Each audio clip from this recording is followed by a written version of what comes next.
కుకమా లేరా ఇట్రా.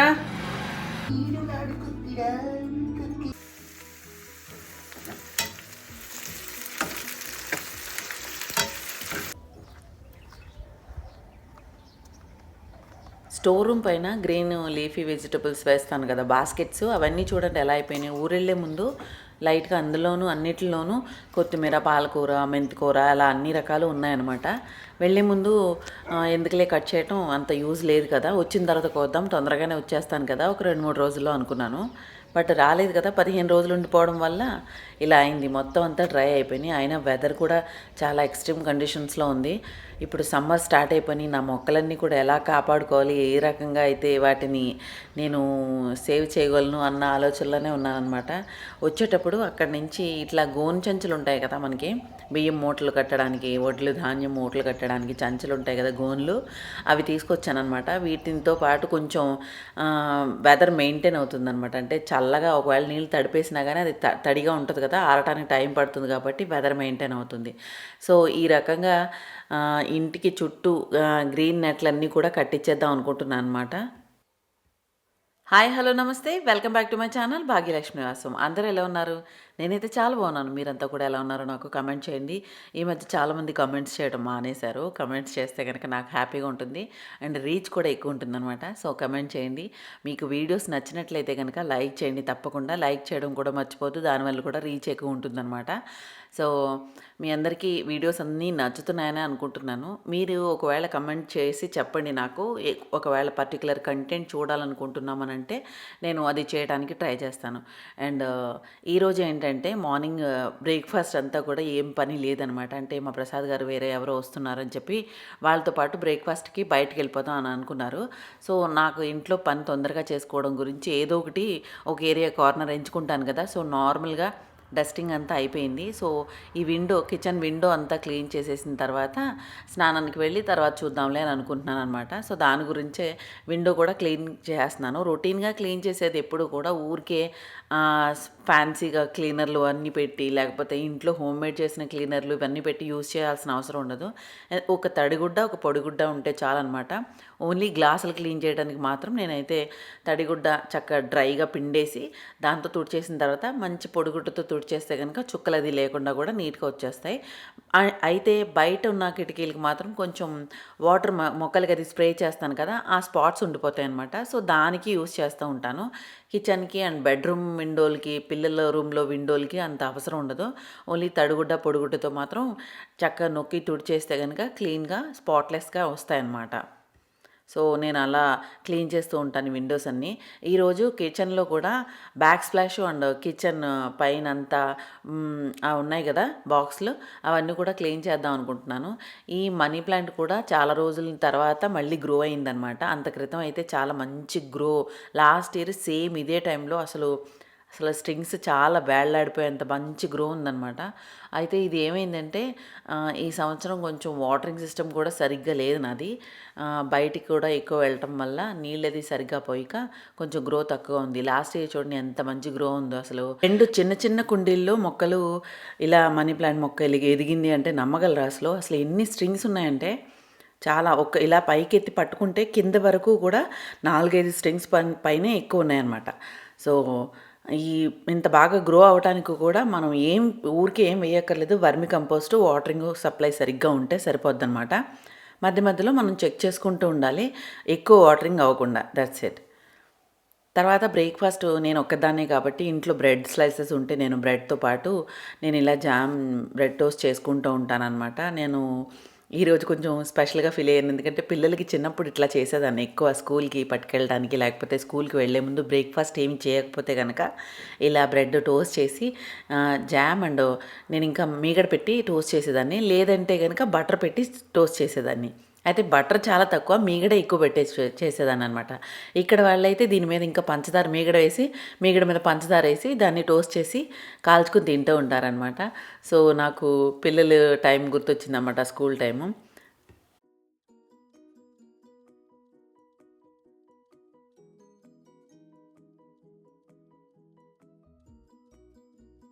తర్వాత రెగ్యులర్ క్లీనింగ్ అది నడుస్తూనే ఉంది. బట్ ఇవన్నీ ఉంటాయి కదా, వీటిని అండ్ కౌంటర్ టాప్ వెనకాల ఈ బ్యాక్ స్ప్లాష్ ఉంటుంది కదా, ఈ బ్యాక్ స్ప్లాష్ చాలా చిరాగ్గా అయిపోతాయి అనమాట. జిడ్డుగా అయిపోతూ ఉంటాయి. మధ్య మధ్యలో మెయింటైన్ చేస్తూ ఉండాలి. మంత్లీ ఒకసారి అయితే క్లీన్ చేస్తూ ఉంటాను. ఇలా థిన్నర్తో క్లీన్ చేస్తాను అనమాట. నేను ఇది థిన్నర్ అండ్ నేను పాత టీషర్ట్లు కట్ చేసి పెట్టుకుని ఉంచుకుంటాను అనమాట. ఇలా టీషర్టు ఇలాగైనా యూస్ చేయొచ్చు, లేకపోతే రీయూజబుల్ టిష్యూస్ వస్తాయి కదా, అవి అక్కడ పెట్టుకుంటాను నేను. అవి తీసుకుని యూస్ చేస్తాను. అవైతే మళ్ళీ వాష్ చేయాలి. ఇది అనుకోండి ఒకసారి యూస్ చేసిన తర్వాత పడేయచ్చు అని అనేసి ఇలా చేస్తాను అనమాట. దీని మీద ఇలా పెట్టి తుడిచేసి ఇది పడేయచ్చు, చిరాకు అయిపోయిన తర్వాత పడేద్దాం అన్న ఉద్దేశంతో. ఏం స్కిప్ చేసినా స్కిప్ చేయకపోయినా ఈ ఏరియాని మాత్రం నేను మంత్లీ ఒకసారి మాత్రం ఖచ్చితంగా క్లీన్ చేస్తుంటాను. లేదంటే ఈ జిడ్డు ఉంటాయి కదా, మనం వంట చేసినప్పుడు జిడ్డు చినుకులు అవి పడి ఆ చిమ్నీ ఏరియా అంతా కూడా చాలా బాగా గ్రీజీగా అయిపోద్ది అనమాట. ఆ గ్రీజీగా అయిపోయిన దాన్ని మనం మళ్ళీ స్క్రబ్బర్తో రకరకాల ప్రొడక్ట్స్తో క్లీన్ చేయాల్సి వస్తుంది. హోమ్ మేడ్ అవనివ్వండి, మార్కెట్ నుంచి తెచ్చుకున్నవనివ్వండి, మనకి ఎక్కువ టైము స్పెండ్ చేసిన తర్వాతే మనకి ఆ క్లీన్ దొరుకుతుంది అనమాట. అంటే ఆ క్లీనినెస్ దొరుకుతుంది. సో అంత టైం పెట్టి అంత టైంని మనం దాని మీద ఇన్వెస్ట్ చేసి ఊరికే రుద్ది చేసుకునే బదులు మంత్లీ ఒకసారి చాలా ఈజీగా మనం ఊరికే కౌంటర్ టాప్ వైప్ చేసినట్టు ఇది వైప్ చేసేస్తే కనుక చాలా ఈజీగా అయిపోద్ది అనమాట. థిన్నర్తో చాలా నీట్గా వచ్చేస్తుంది. నేను ఇక్కడ ఆయిల్ క్యాన్స్ అన్నీ పెడతాను కదా, అక్కడ కూడా చాలా ఈజీగా అయిపోద్ది అనమాట. చిన్న ముక్క తీసుకుని గుడ్డ పడేసే ముక్కలు కట్ చేసి పెట్టుకోవడం కొంచెం నాకు ఈజీగా అనిపించింది అనమాట. అందుకే చిన్న ముక్కలన్నీ పక్కన పెట్టుకుని డైటీగా అయిపోయిన తర్వాత మళ్ళీ వాటిని పడేసి మళ్ళీ ఇంకో కొత్త గుడ్డ తీసుకుని అలా క్లీన్ చేయడం మొదలుపెట్టాను అనమాట. సో నాకు చాలా ఈజీగా అనిపించింది. అండ్ థిన్నర్తో క్లీన్ చేయడం వలన నూనె చినుకులు అవనివ్వండి, లేకపోతే మనం ఏదైనా చేతులతో ముట్టుకున్నప్పుడు మరకలు అవనివ్వండి, అన్నీ పోతున్నాయి అన్నమాట. సో నాకు ఇది చాలా ఈజీగా అనిపించింది. సో మీతో షేర్ చేసుకుంటున్నాను. చూడండి, ఇదంతా క్లీన్ అయిపోయిన తర్వాత ఎంత నీట్గా ఉందో, మనకి చుక్కలు అన్నవి లేకుండా నీట్గా వచ్చేస్తుంది అనమాట. సో దీంతోనే మనం గ్లాస్ సర్ఫేస్లు అవనివ్వండి, లేకపోతే ఇలా సన్ మైకా లామినేషన్స్ అవనివ్వండి, ఇట్లాంటివన్నీ కూడా క్లీన్ చేసుకోవచ్చు. బట్ పెయింటెడ్ సర్ఫేస్లు మాత్రం క్లీన్ చేయకూడదు, ఎందుకంటే పెయింట్ అయితే రిమూవ్ అయిపోయే ఛాన్స్ ఉంటుందన్నమాట థిన్నర్ కాబట్టి.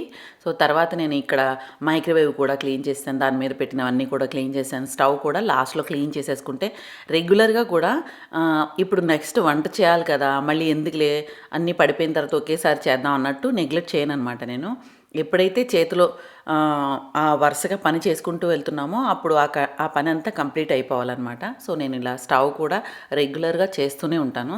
సో దానివల్ల ఎప్పుడు మనకి నీట్గా ఉంటే ఎక్కువ పని చేయాలనిపిస్తుంది అనమాట. చిరాగ్గా ఉన్నప్పుడు మనకి మంచిగా అనిపించదు అనమాట, ఆ వైబ్ రాదు, ఇక ఏం చేస్తానులే అన్నట్టు ఉంటుందన్నమాట. సో అందుకే నీట్గా పెట్టుకోవడం. ఎవ్రీ టైం నా కిచెన్ అంతా కూడా కౌంటర్ మీద కూడా ఊరికే క్లమ్జీగా అన్నీ పెట్టుకుని ఉంచుకోను. జస్ట్ వంట చేసుకునేటప్పుడు మాత్రమే అవన్నీ ఉంటాయి. తర్వాత అన్నీ తీసి మళ్ళీ సర్దేసుకోవడం అలవాటు అనమాట. ఫ్రిడ్జ్లో కూడా దోశ పిండి, ఇడ్లీ పిండి ఇట్లాంటివి ఏమీ లేవు. ఇవన్నీ కూడా చేయాలి. అండ్ నెక్స్ట్ వెజిటబుల్స్, ఫ్రూట్స్ ఇవన్నీ తీసుకొచ్చాను అనమాట.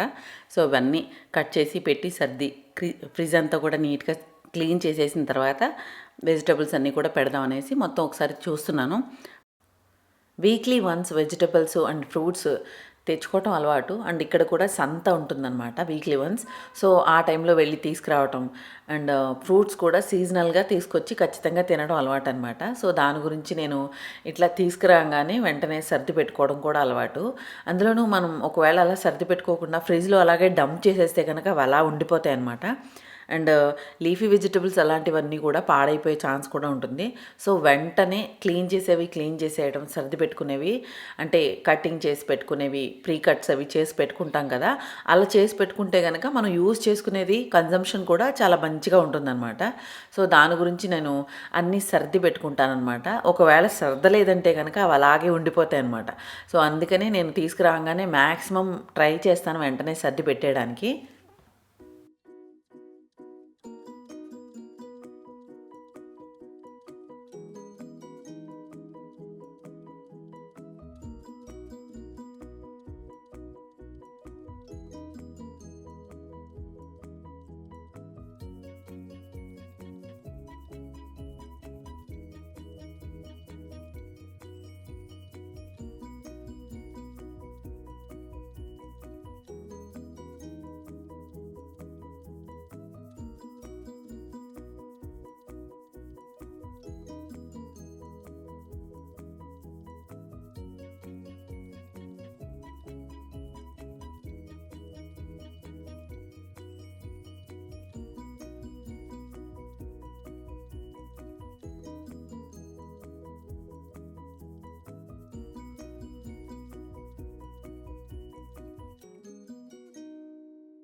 గ్రీన్ నెట్స్ కట్టించేసాను అనమాట నిన్న, ఎందుకంటే బాగా ఎక్కువగా ఉంటుంది కదా ఎండ, అసలు చాలా ఎక్కువగా ఉంటుంది. పొద్దున్నే ఎండ పడిపోయి మొక్కలన్నీ కూడా మాడిపోతున్నట్టు, ఆకులు టిప్స్ దగ్గర బాగా రెడ్గా అయిపోయి ఎండిపోతున్నట్టు అయిపోతున్నాయి. సో అందుకని గ్రీన్ నెట్ కొంచెం తొందరగానే కట్టించాను. ఎప్పుడు మార్చ్ మధ్యలో లేకపోతే నేను మార్చి నెలాఖరున అట్లా కట్టిస్తాను. అయితే ఈసారి కొంచెం తొందరగానే కట్టించాను అండ్ పైకి కట్టించాను అనమాట.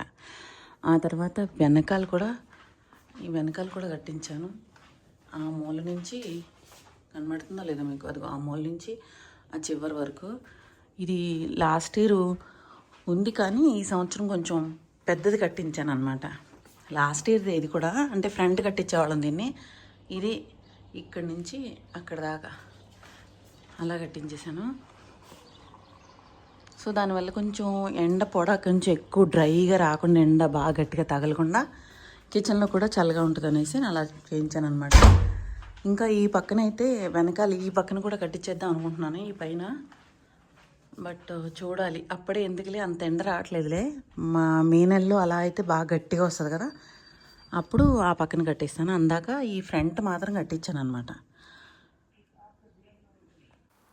ఎవ్రీ ఇయర్ హోమ్ సెంటర్లో అండ్ హోమ్ స్టాప్లో కొన్ని ఆఫర్లు నడుస్తూ ఉంటాయన్నమాట. ఆ టైంలో నేను ఇలా కర్టెన్స్ తీసుకున్నాను. కర్టెన్స్ రెగ్యులర్గా కూడా అలా ఆఫర్లు వచ్చినప్పుడు తీసుకుంటే కనుక మనకి రీజనబుల్ ప్రైస్లో దొరుకుతూ ఉంటాయి. సో ఈ కర్టెన్స్ తీసుకున్నాను కదా, షీర్ కర్టెన్స్ అనమాట. సో ఇవి కొంచెం లెంత్ ఎక్కువగా ఉన్నాయి, పొడుగు. సో వీటిని సైజ్ చేద్దామనేసి సైజ్ చేస్తున్నాను.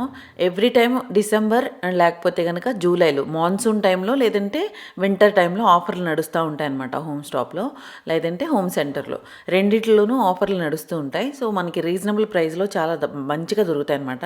నాకు ఈ 2 కర్టెన్లు 500 రూపాయలు పడినాయి, అంటే 250 రూపీస్ ఈచ్ అనమాట. చాలా మంచి ప్రైస్లో దొరికినాయి. సో నేను అందుకే తీసుకుంటూ ఉంటాను అలా మంచిగా. మనకి అవసరమైనవి రీజనబుల్ ప్రైస్లో వస్తే కనుక తీసుకోవడం తప్పలేదు కదా. సో నేను ఇలా తీసుకుని సైజ్ చాలా పెద్దగా ఉన్నాయి కదా అనేసి కుడదాం అనేసి ఈరోజు ఆ పని పెట్టుకున్నాను అనమాట.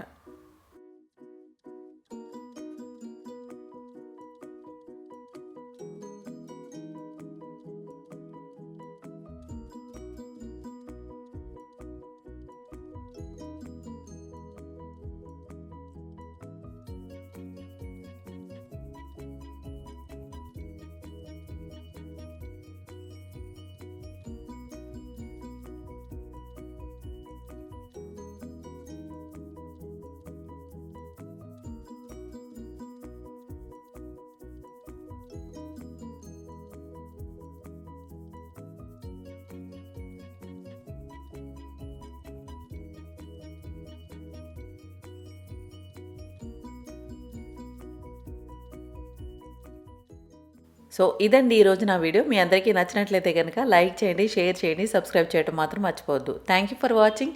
Happy home making, happy gardening. Bye.